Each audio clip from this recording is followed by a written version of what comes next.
ये वीडियो उन लोगों के लिए है जो ये समझ रहे हैं कि नया कानून जो किसानों के लिए बनाया गया है उसका नुकसान सिर्फ किसान को होगा। जी नहीं, आप गलत हैं। अब मैं आपको समझा दूं, शायद आपको समझ में आ जाएगा। केवल एक सेक्शन बताता हूँ जिससे आपको पूरी कहानी समझ आ जाएगी। जो कॉन्ट्रैक्ट फार्मिंग है, उस कॉन्ट्रैक्ट फार्मिंग की धारा 3, उसमें जो है जो एग्रीमेंट होगा किसान और व्यापारी के बीच में, मैं उसके बारे में बताता हूँ। आप समझ जाएंगे, उसके बाद कुछ बताने की जरूरत नहीं पड़ेगी। उस धारा 3 में लिखा है कि किसान और व्यापारी के बीच में एग्रीमेंट होगा। उसमें ये लिखा जाएगा, नंबर 1, किसान को अपनी जमीन पर कौन सी फसल उगानी होगी। नंबर 2, उस फसल का ग्रेड क्या होगा, स्टैंडर्ड क्या होगा और उसकी क्वालिटी क्या होगी। नंबर 3, उस फसल को उगाने के लिए जो बीज होगा, जो खाद होगा, जो कीटनाशक होंगे, जो मशीनरी होगी, जो तकनीक होगी, उसे वो व्यापारी जिसके साथ समझौता हो रहा है वो देगा। उसके बाद उसी एग्रीमेंट पर लिखा जाएगा उसकी कीमत क्या होगी। जो फसल उगाएगा, जब फसल पक के तैयार हो जाएगी तो किस कीमत पर व्यापारी खरीदेगा, ये भी लिखा जाएगा। साथ में ये भी लिखा जाएगा कि इस फसल की कितनी बार चेकिंग होगी। तो बोते समय जब फसल बढ़ रही होगी उस समय, और जब फसल कट के व्यापारी खरीदेगा उस समय, 3 समय उसकी चेकिंग होगी। अब मैं आपको समझाता हूँ एक बहुत मोटे से उदाहरण से। समझो, ये मानिए कि इस कानून के हिसाब से पूरे देश की जमीन, पूरे देश के जो किसानों के पास जमीन है, उसका जो व्यापारी है उनसे एग्रीमेंट हो गया। व्यापारियों से एग्रीमेंट होने के बाद सारी जो फसल है वो कहाँ जाएगी, व्यापारी के घर में। इसका मतलब ये हुआ कि सरकार के पास खरीदने के लिए एक दाना नहीं बचेगा। सारी की सारी फसल व्यापारी खरीद के ले जाएगा। और व्यापारी कितनी फसल खरीद सकता है, पहले उस पर प्रतिबंधता थी। अब आवश्यक पशु अधिनियम से वो बैरिकेड हटा दिए गए हैं।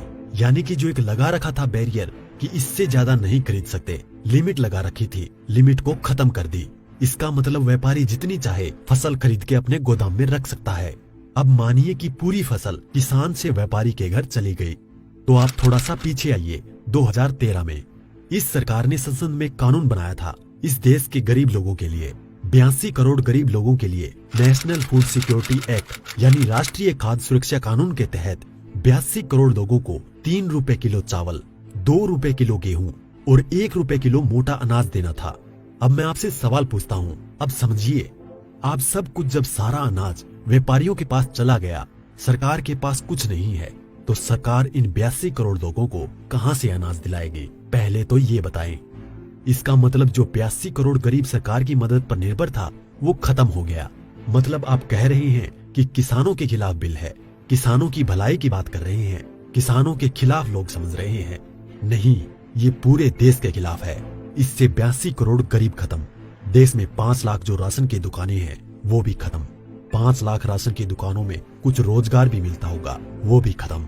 अब इसके बाद आप आ जाइए कि जब किसान को सारी चीजें, जो खाद भी है, बीज भी है, कीटनाशक भी है, मशीनें भी हैं, तकनीक भी है, वो व्यापारी जिससे समझौता हुआ है वो ही देगा। तो जो व्यापारी ये काम करते हैं, कोई खाद बेचता है, कोई बीज बेचता है, कोई मशीन बेचता है, तो कोई कीटनाशक बेचता है, वो व्यापारी भी खत्म। तो आपने व्यापारी खत्म कर दिए, गरीब मजदूर खत्म कर दिए, और किसानों को आपने बंधक बना दिया, मजदूर बना दिया, गुलाम बना दिया। कैसे? अब मैं बताता हूँ।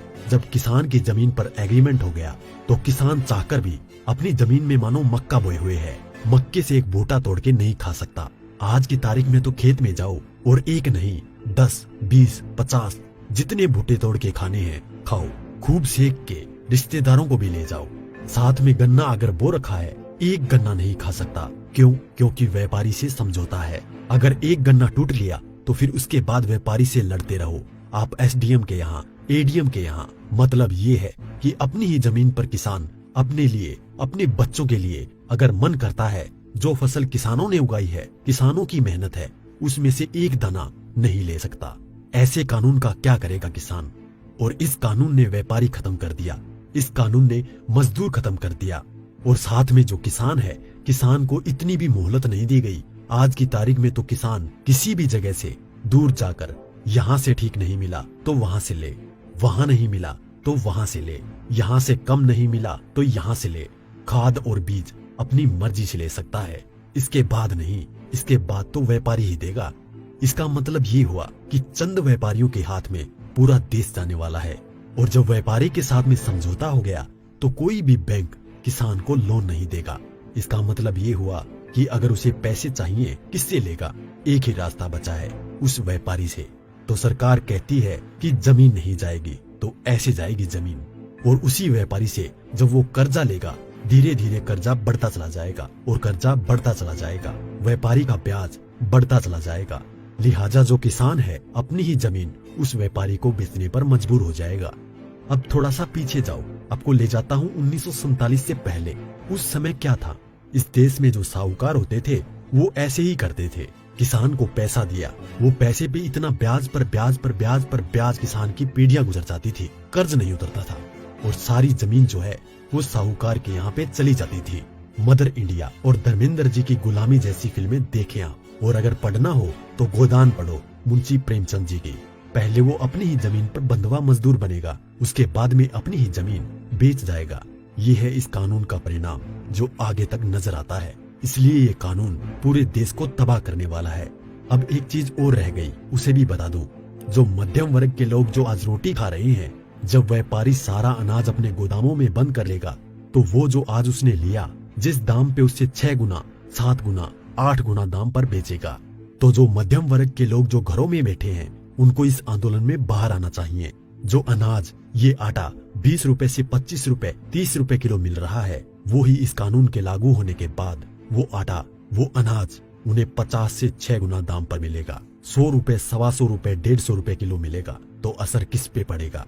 एक भी व्यक्ति नहीं बचेगा जिस पर इस कानून का असर ना पड़े। इसलिए मैं कहता हूँ कि ये किसानों के विरोध में नहीं है, देश को तबाह और बर्बाद करने के लिए है।